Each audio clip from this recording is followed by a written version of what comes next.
Saint-Léger Productions.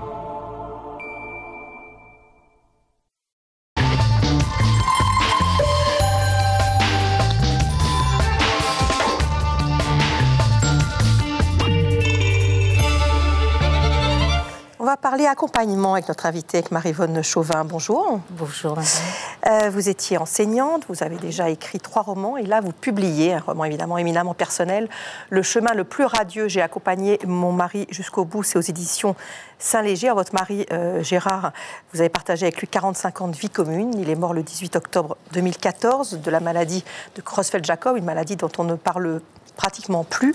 Déjà, quand les premiers signes sont-ils apparus et qu'est-ce qui vous a alerté ? C'est tout simplement le comportement. Au début, ça a été vraiment quelque chose de très simple. Il s'est plaint d'avoir des fourmis dans l'index. Bon. Oui. Et puis, pas très inquiétant. Oui, mais bon, il tapait à l'ordinateur avec un doigt, donc ça pouvait passer, peut-être un excès de... Bon. Et puis après, ça a été les autres doigts de la main, et puis le bras, et puis en même temps, l'élocution. Buter sur des syllabes, inverser des syllabes. Vous avez pensé à quoi, vous ? On ne pense à rien à ce moment-là. Je crois que, enfin, en tout cas, moi, oui. Bon, j'ai dit, ça va passer. Vous savez, je pense que ça arrive souvent dans des cas comme ça. On dit, oh, ça va passer, ça va passer. Même notre médecin traitant ne s'était pas inquiété outre mesure là-dessus. Mais après... D'autant plus que votre mari était sorti d'une période compliquée d'un point de vue de la santé. Il aurait pu être fatigué. Oui, voilà. Il avait une leucémie qui était en fin de traitement. Il avait un infarctus quelques années avant. Absolument, absolument. Il était dans un état quand même de fatigue extrême, mais tout de même, il était pratiquement en rémission de sa maladie. Donc, il était bien. Pour nous, il était bien. Jusqu'à ce qu'il se perde un jour en voiture dans Neuilly. Ah ben ça, c'est déjà un peu plus tard, mais oui, parce qu'il se rendait régulièrement à Paris pour une visite de contrôle, oui. Bien sûr, et donc il allait tout seul parce qu'il est resté quand même autonome très, très, très longtemps. Et là, quand il m'a téléphoné pour me dire qu'il était perdu... Là, j'ai dit, c'est pas possible, là. Et je ne peux plus le laisser partir seul, il faut que je sois avec lui. Et puis, après, il y a eu les chutes. Alors, à quel moment les médecins ont commencé à penser qu'il s'agissait d'une maladie particulière ? Eh bien, c'est sur mon insistance que j'ai obtenu... Mon médecin, bon, il hésitait, le médecin traitant, et puis après, il nous a envoyé voir un gériatre, etc., qui ne s'est pas affolé outre mesure. Vous savez, c'est certainement une maladie neurodégénérative. On fait tous les examens qui correspondent, l'IRM, tout ce que vous voulez, et les IRM, tout ça donne... Bon. Et puis... On ne sait pas. En fait, on ne sait pas. Et ça a été grâce à au médecin qui s'occupait de sa leucémie. Grâce à lui, on a pu avoir un rendez-vous à la Salpêtrière. Et là, eh bien, le verdict est tombé.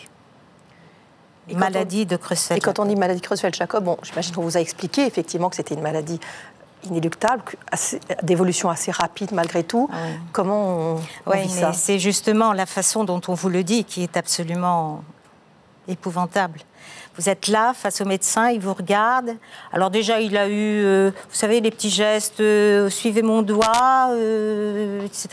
Des trucs qui nous paraissent un petit peu inutiles, quoi. Et puis, vous savez, nous avons de fortes suspicions de la maladie de Creutzfeldt-Jakob.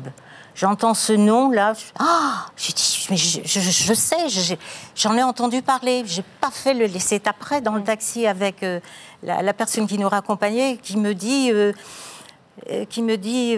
Creutzfeldt-Jakob, mais c'est la vache folle. Ah, oui, la vache folle. Et mon mari qui entend ça et qui dit, je vais terminer fou. Le pauvre. Comment... C'est terrible.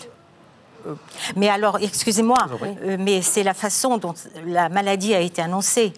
Vraiment, après on vous dit vous allez voir un spécialiste de la maladie et puis c'est tout, et vous repartez chez vous sans qu'on vous dise quoi que ce soit, et on vous annonce clairement on ne sait pas comment ça s'attrape, ça ne se soigne pas, voilà.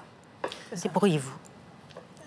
L'état de votre mari se dégrade évidemment rapidement et vous décidez de ne pas faire appel à des aides extérieures, de vous occuper de lui toute seule. Pourquoi avoir voulu être à la fois ce que vous étiez, sa femme, et en même temps son infirmière, parce que c'est des soins tous les jours. Pourquoi ne pas avoir donné à quelqu'un d'autre ce rôle de l'infirmière? Non, parce que je voulais le garder tout à moi. Je ne voulais pas me séparer de lui. Non, c'était mon mari, j'avais partagé 45 ans et je n'allais pas le mettre entre des mains étrangères. Et tant que j'ai dit tant que je peux le faire, je le ferai. Et j'ai pu. Et le jour où je n'ai plus pu, parce que vous n'arriviez plus je ne pouvais plus le lever, fauteuil, parce que c'était dur, hein, bien sûr, de le soulever, tout cela. Bon, mais je passais. En fait, je ne me posais jamais la question, je peux ou je ne peux pas. Je faisais, c'est tout. Voilà. Et le jour où je n'ai pas pu, j'ai ressenti ça comme une défaite personnelle. Vous l'abandonniez ? Voilà, un petit peu. Mais pourtant, je ne l'ai pas abandonné parce que j'étais présente là, avec lui, tout ça. C'était vraiment jusqu'au bout, jusqu'au bout. Et comment vous avez vécu cette impossibilité ou très grande difficulté à communiquer avec lui sur la fin, notamment ne pas savoir s'il souffre ou s'il ne souffre pas? Quand il pousse des cris, vous ne savez pas si c'est un cauchemar, une vision, une douleur. Et c'est cela qui a été le plus terrible dans la maladie. C'est l'impossibilité de communiquer. Alors que nous avions des conversations absolument extraordinaires tout le temps. On n'arrêtait pas. Nous étions un couple extrêmement soudé, extrêmement uni. Ne plus pouvoir s'exprimer, ça a été la pire des choses. Et surtout que lui, il a gardé vraiment tous ses moyens. Et quand il disait... il prononçait un mot, prononcé entre guillemets, parce que c'était un borborigme qui sortait de sa bouche. Quand il disait cela, lui, il pensait le mot, mais ce n'était pas le mot qui sortait. Et donc, il m'en voulait, il me lançait des regards terribles, de dire, mais tu n'es pas capable de comprendre ce que je dis. Et ça me faisait mal. Mais d'un autre côté, bon, c'était lui. Voilà. La maladie. Oui. Merci beaucoup. Alors, simplement, je voudrais dire que j'ai écrit ce livre, mais je l'ai écrit pour lui, bien sûr, parce que c'est un hommage que je rends à mon mari. Je l'ai écrit pour moi aussi, bien sûr, mais je l'ai écrit aussi. Et j'en ai pris conscience après. Quand j'ai relu le livre, j'ai eu l'impression que ce n'est pas moi qui l'avais écrit. Je lisais le livre de quelqu'un d'autre. Donc vous l'avez écrit éventuellement pour d'autres personnes qui... J'ai pris conscience, et j'entends, quand je fais des dédicaces, etc., des personnes qui disent, mais c'est ma vie que vous racontez, vraiment. Et si je peux être une transmission entre le lecteur et puis cette histoire-là, je trouve que c'est formidable. Et puis je l'ai écrit, ce livre, pour avoir une ultime conversation avec votre mari. Avec mon mari. Merci beaucoup. Marie-Vonne Chauvin. Moi aussi. Le chemin le plus radieux, c'est aux éditions Saint-Léger. Voilà, et puis on peut le trouver, bien sûr, sur le site internet. On mettra les coordonnées sur ledocteur.fr. Voilà. Merci. Je vous remercie.